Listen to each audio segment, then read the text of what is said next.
about Jesus. I can go to my course mates and I can pray for them. I can go to my lecturers and I can tell them about Jesus Christ. Why? Because now it's intimacy. Now it's relationship. Now I can walk in boldness because I'm filled with the Holy Spirit. So you understand, this is an assignment, guys. This is an assignment. When we go into these places, the best advice I can tell you guys is to live recklessly. Live recklessly and ferociously in love with Jesus Christ, because he wants to roar through your life. I came to university on Monday, Tuesday, Wednesday, Thursday, Friday. I was in the club. You see me there again. I was giving myself reading weeks. My first year, my goal was to get 40%. And guess what? I got 41 and scraped getting into my second year. I was prideful. There was idols in my heart, addictions in my soul, such as one of them being makeup. All of the things that we come into university to do, you need to ask yourself, what is your goal? What are your eyes going to be set on? I need to understand what my assignment was. Because you understand, you come into university and you're thinking about, yeah, I need to get my new nails. I need to get my new nails. What about the nails on the cross? What about the nails on the cross? You're like, oh yeah, I need to get my hair, I need to get all of this. What about the mind of Christ? Do you have the mind of Christ? I need to get my outfit done. I need to get my fit, all of this type of stuff. I need to wear this type of stuff. What about your armor? Are you dressed in the armor of God? People don't understand. This is a battlefield. This is war.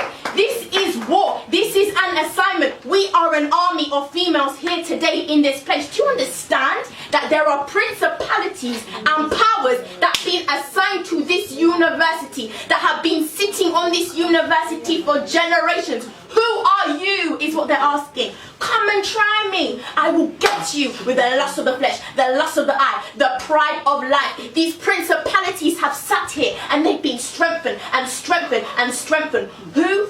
By who? By who? By other students who are indulging in all of the things that we have not been called to indulge in. Do you understand? People who are living life, the worldly thing. There's a principality of worldliness that just infests universities. Why? Why do we have this? Because we're called to be a light.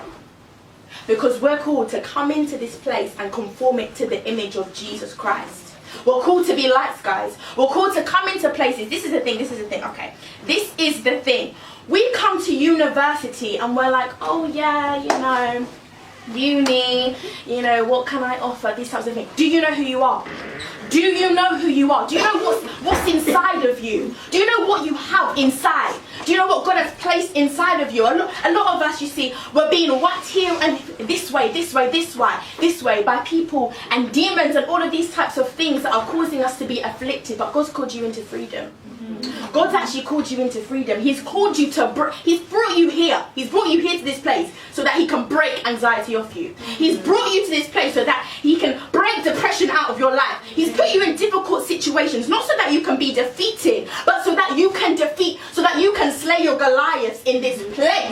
In this place. The Lord wants to move in this place. He wants to cause revival. People are dying at university. Do you know people are committing suicide? People are committing suicide because we are believing the lie that we cannot spread the gospel. That's why we're believing the lie that no one needs to hear the gospel of Jesus Christ. We came for a fellowship, we came for a fun time, but I can't leave this place. I cannot leave this place without telling you guys that we've got souls to save.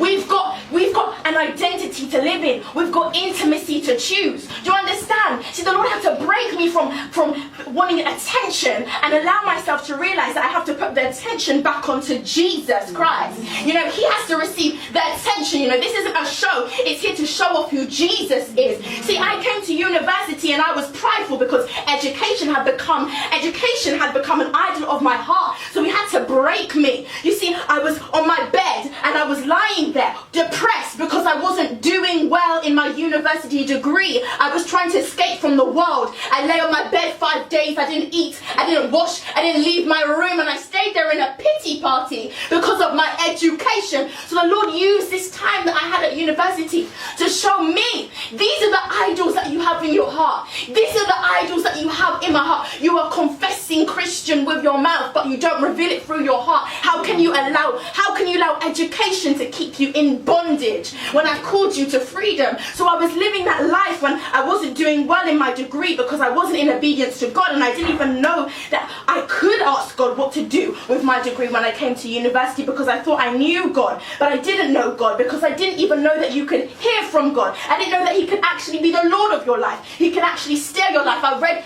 passages in the Bible, but they weren't a reality. They weren't a reality. I would read the Bible and I would think, yeah, I know what I'm talking about. I had no clue. I had no understanding. I had no revelation, and I had no intimacy with the Holy Spirit.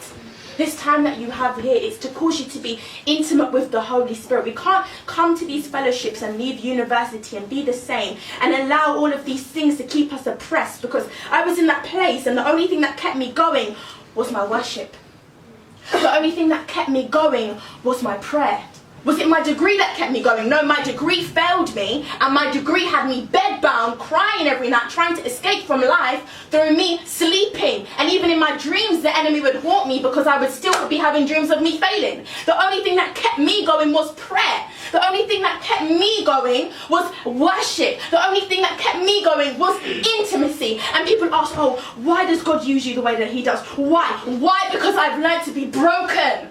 I've learned to be broken in his presence. Some of us who come to these fellowship events, but you won't catch us one-on-one in intimacy with Jesus when we're in our rooms. We come to these fellowship events and we won't tell God about our problems. We won't submit things to him, and then we want to do this and we want to do this, and we say, God, you're the Lord of my life. No, he's saying, I'm not the Lord of your life. Who am I to you? Who am I to you? So I've come here today to tell you that it wasn't until I submitted my will to the Father's will that he turned my university testimony around.